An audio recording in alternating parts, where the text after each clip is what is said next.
রোগীকে হাসপাতালে নিয়ে যেতে হচ্ছে দোলায় করে, স্কুলে যাওয়া বন্ধ পড়ুয়াদের। কারণ রাস্তা নেই, যা আছে তা যেন কাদামাখা মৃত্যুখাদ। এই ছবি পূর্ব মেদিনীপুরের এগরা ১ নম্বর ব্লকের জুমকি গ্রাম পঞ্চায়েতের। বৃষ্টি নামলেই পরিস্থিতি আরও ভয়ঙ্কর হয়ে ওঠে। কাদা, গর্ত আর জল জমে পথ চলার অযোগ্য হয়ে পড়ে গোটা রাস্তা। স্থানীয়রা জানিয়েছেন, রাত হোক বা দিন, কারো শরীর খারাপ হলে ২৫ কিলোমিটার পথ ঠেঙিয়ে যেতে হয় এগরা হাসপাতালে। মাঝ রাস্তায় ঘটছে দুর্ঘটনাও। একাধিকবার পঞ্চায়েত থেকে ব্লক প্রশাসন সব জায়গায় জানানো হয়েছে, কিন্তু কোনো সুরাহা মেলেনি। স্কুলের পড়ুয়ারাও বিপাকে, পড়াশুনো ভেস্তে যাচ্ছে। অভিভাবকদের কণ্ঠে শোনা গেল হতাশা। রোজ এই রাস্তা দিয়ে কি করে বাচ্চারা যাবে বলুন তো? রাজ্যের মুখ্যমন্ত্রী মমতা বন্দ্যোপাধ্যায়ের আমার পাড়া আমার সমাধান কর্মসূচির দিকে এখন তাকিয়ে গ্রামবাসীরা। তাদের দাবি, এই কর্মসূচির মাধ্যমেই যদি রাস্তাটি দ্রুত সংস্কার করা যায়, তবে নতুন করে বাঁচার আশা জাগবে। এখন দেখার, দোলার বোঝা বইতে থাকা এই গ্রাম অবশেষে সরকারি নজরে আসে কিনা। এগরা থেকে অংশুমান পান্ডার প্রতিবেদন। রোগীদের কিভাবে নিয়ে যান? কোলে করে, দোলনায় করে, তাহলে দুজন না হলে এইরকম তো রাস্তা, এমনি সাইকেলও যেতে পারে না তো। তাহলে আমরা যাবো কি করে, কিভাবে নিয়ে যাব? কত বছর ধরে এরকম চলছে? এরকম প্রায় ৫ বছর। তার আগে একবার দুবার মোরাম এসেছিল, অল্প অল্প করে সরু রাস্তা হয়েছে। দেখুন আপনারা, ও দেখে যান কিরকম হয়েছে। বিধায়ককে কি জানিয়েছেন? হ্যাঁ, আমরা জানিয়েছি, করে দিবেন বলেছেন। তারপরে আপনারা এসছেন, দেখি কি হয়। লোকাল নেতৃত্বরা কি বলছেন? হবে হবে, কিছুই হচ্ছে না।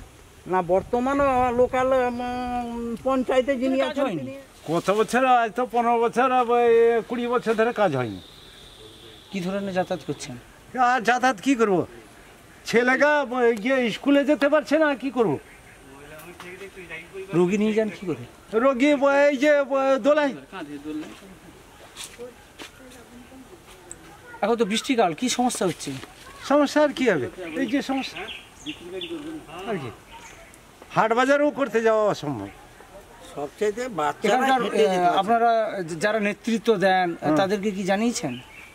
নেতৃত্ব আসছে, দেখছে, চলে যাচ্ছে আর কি। পাইনি। বর্তমান ৩ বছর পঞ্চায়েত হতে গেল, আমরা পঞ্চায়েতে গিয়ে অনেকবার ধর্ণা দিয়েছি।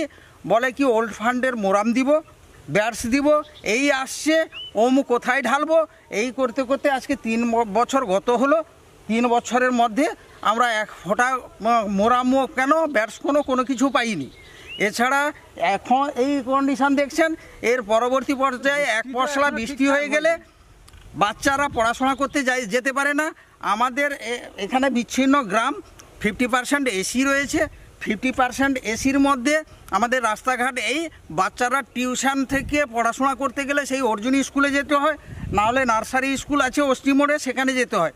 বাচ্চাদের প্যান্ট ট্যান্ট খুলে তার মারা হাঁটিয়ে হাঁটিয়ে নিয়ে যায়, কোলে করে নিয়ে যায়, নিয়ে গিয়ে ওইখানে প্যান্ট ট্যান্ট পরিয়ে সেখানে পড়াশোনা করিয়ে আবার ছুটি হলে একজন বসে তাদেরকে নিয়ে আসতে হয়। আমার কথা হচ্ছে, আমরা এখানে 50% এসির মধ্যে বসবাস করি।